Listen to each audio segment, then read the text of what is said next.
श्री गणेश दास जी महाराज कठंडी राम जी महाराज को मेरा सत नमन। योग माया,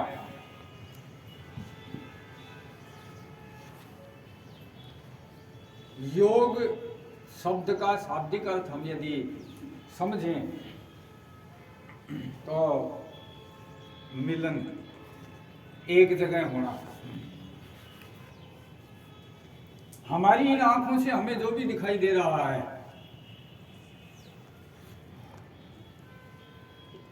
ये सारा का सारा प्रकृति के रूप में संबोधित किया जाता है। प्रकृति है।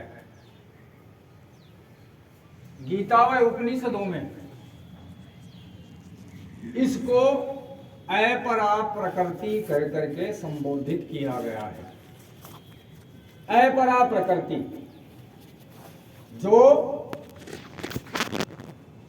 प्रदूषण धर्मा है, इसका गुण है प्रदूषण फैलाना। किसी कमरे को हम यदि झाड़ बुहार करके, आग अच्छी तरह से साफ करके और बंद कर दें और 10 रोज बाद उसे यदि खोलें तो वो कमरा हमें पुनः बिना बुहारी झाड़ू के बैठने लायक स्थिति में प्राप्त नहीं होगा। तो इस बात से हम समझ सकते हैं कि ये प्रकृति जो अपरा प्रकृति है, ये है प्रदूषण धर्म। परंतु इस अपरा प्रकृति को जो चेतना प्रदान करता है,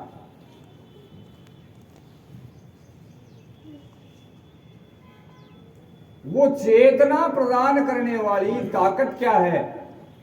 वो चेतना आती कहां से है? वह है प्राण। उस प्राण के इसके मिलन से जब प्राण इसमें आता है तब यह सब कुछ सक्रिय होता है।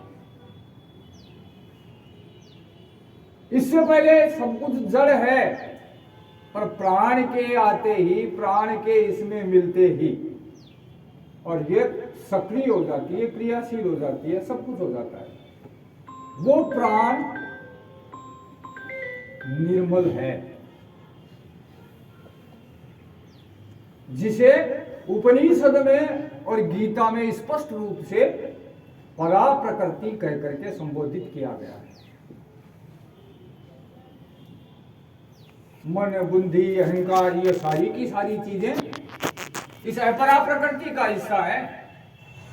बुद्धि, मन, अहंकार, ये सारे के सारे ही क्रियाशील कब होते हैं?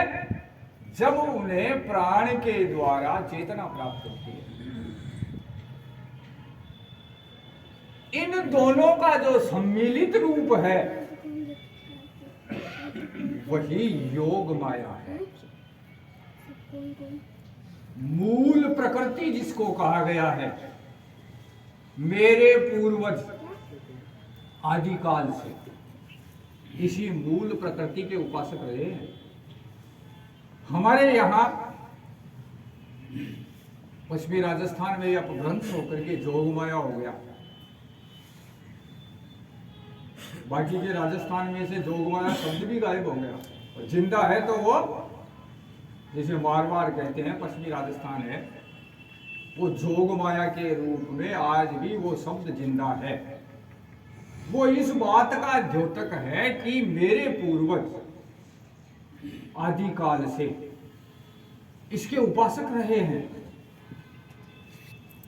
जिस तरह से मेरा ये जो शरीर है, इस शरीर में से प्राण के निकलने के बाद ये शव है,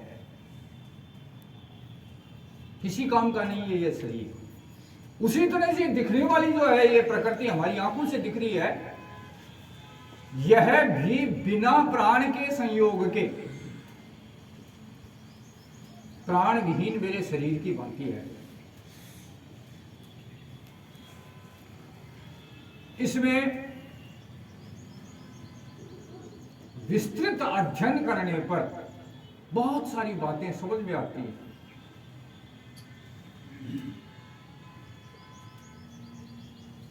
ये योग माया हमें महाभारत में कर्ण का जो उदाहरण बार बार हम सुनते हैं बौद्धिकों में। कर्ण रात्रि 12 बजे उठ करके सूर्य उपासना शुरू कर देते। ये किस बात का द्योतक है? वो मूल प्रकृति की उपासना है। रात्रि 12 बजे मेरे पूर्वज सूर्योदय मानते थे।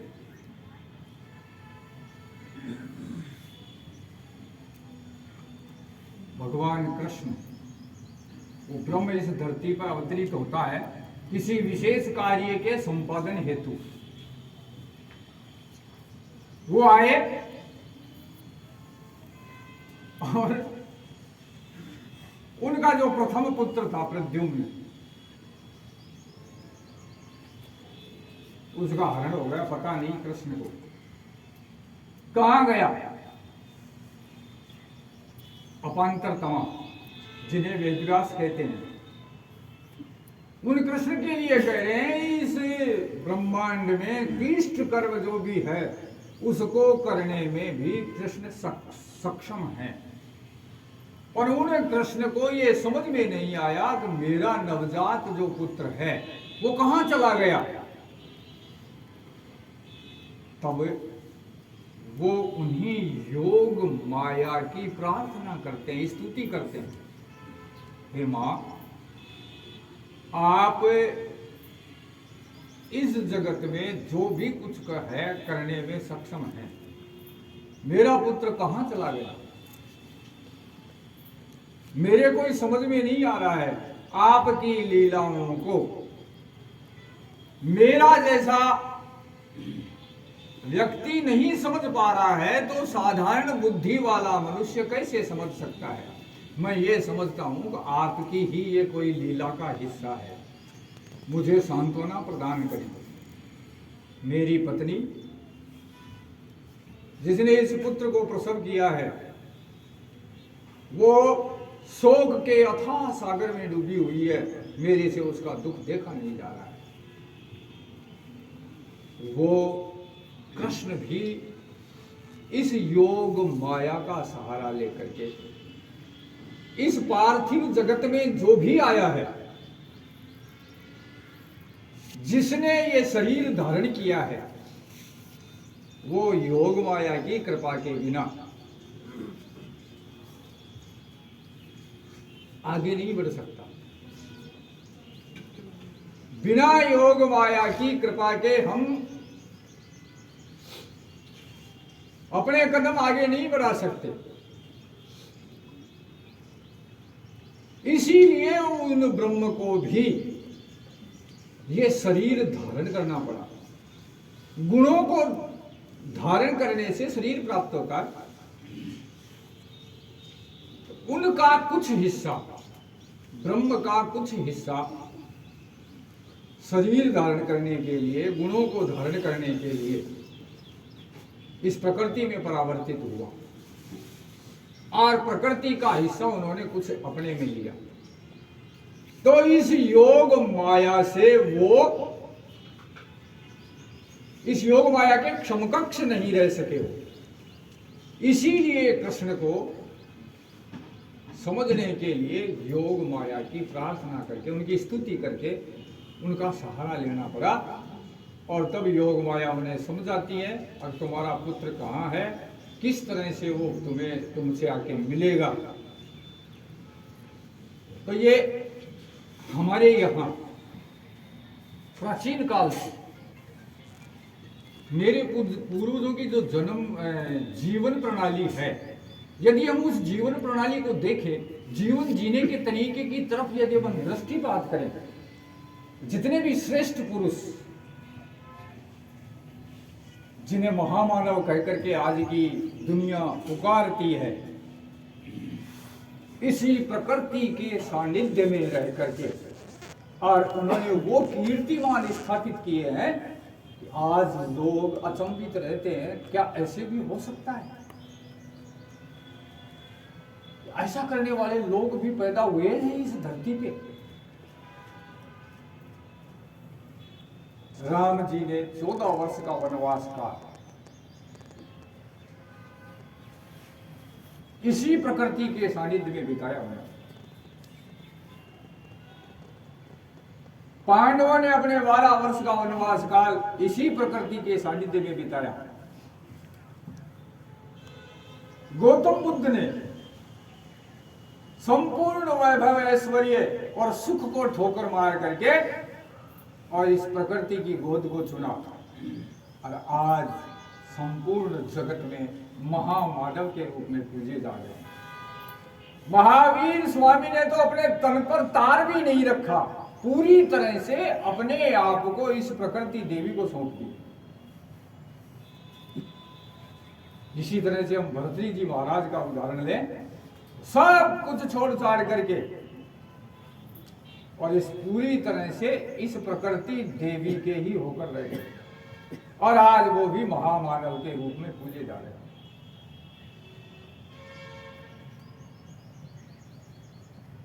बौद्धिकों में सुना और महाभारत में पढ़ने को भी मिला, क्षत्रिय का यदि शासन समाप्त हो जाए तो उसके करने योग्य इस जगत में यदि कोई कार्य है तो वो क्या है? कृषि कार्य। क्यों?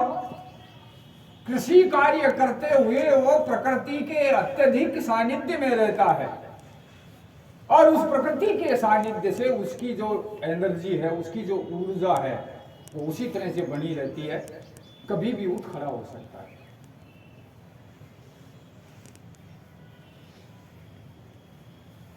तो ये वो जो परा प्रकृति अपरा प्रकृति का दोनों का मिलन है, यही इनका दोनों का योग है, वही योग माया है।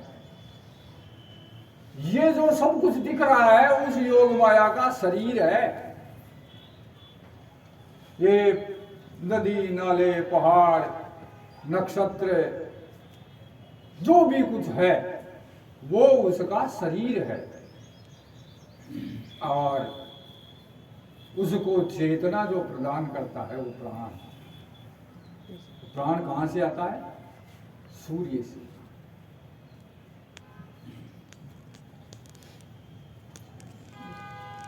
ये सूर्य वो जो हमें दिख रहे हैं, इनसे भी ऊपर एक सूर्य है, वहां से वो प्राण आता है, और उसी प्राण के और इस संपूर्ण प्रकृति के संयोग से जो चीज है बनती है, उसको मेरे पूर्वजों ने योग माया कह करके संबोधित किया। आज का व्यक्ति ये समझता है कि मैं इसका जितना दोहन कर लूं उतना मैं सुखी हो जाऊंगा। ये गलत धारणा है।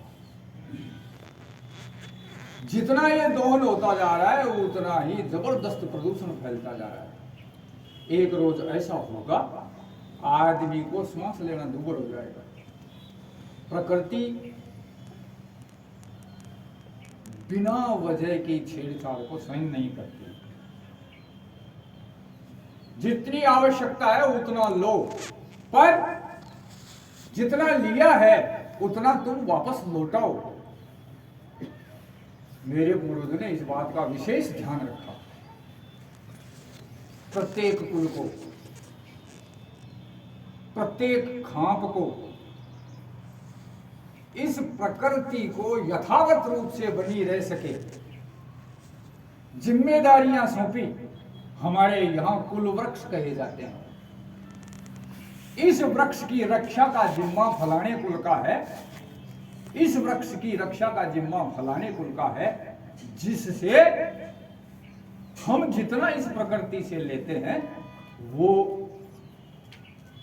बना रह सके यथावत। अपने आप को आज का व्यक्ति विकसित कहता है, समझता है, प्रगतिशील कहता है। हम यदि अध्ययन करें तो हमारे पूर्वजों के समकक्ष वो 2% भी नहीं है। बिना इस पार्थिव जगत में योग माया की कृपा प्राप्त किए हुए हम किसी भी क्षेत्र में अपने आप को सफल समझने की यदि कल्पना करते हैं तो वो कल्पना ही रहेगी। उनकी कृपा प्राप्त करके और हम यह कोई संतों के आशीर्वाद की ही प्रसाद है जिससे हमारे समक्ष ये इस तरह से उपलब्ध हो सका है। जितना हो हम गांव में इन योग माया के पाठों का आयोजन करें और संपूर्ण समाज इससे लाभान्वित हो। इन्हीं शब्दों के साथ जय क्षात्र धर्म, जय श्री गणेश दास जी महाराज।